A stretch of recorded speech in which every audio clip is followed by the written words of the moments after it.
मौत को न्योता देती मोहब्बत। प्रतिभा और बबलू की जाति तो अलग थी ही, सामाजिक और आर्थिक असमानता भी थी। फिर भी दोनों में प्यार ही नहीं हुआ। वे शादी के लिए घर से भाग भी गए थे।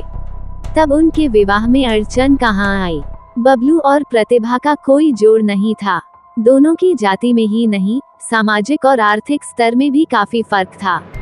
बस एक ही बात मेल खाती थी, वह थी उम्र। दोनों ही जवानी की दहलीज पर खड़े थे।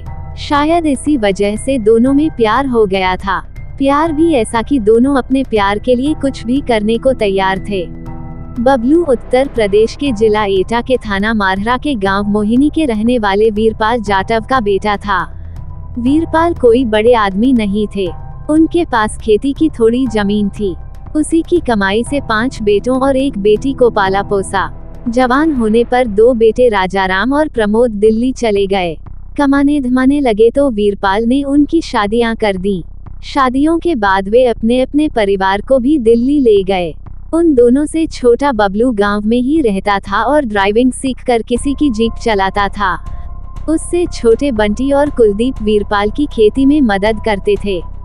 वीरपाल की पत्नी जावित्री देवी घर परिवार को ठीक से संभाल रही थी। प्रतिभा भी इसी गांव के रहने वाले विजय प्रताप बघेल की बेटी थी। उनकी आर्थिक स्थिति काफी ठीक ठाक थी। उनकी अपनी कुछ गाड़ियां थीं, जो किराए पर चलती थीं। इसके अलावा वह ब्याज पर भी रुपए देते थे। खेती होती ही थी।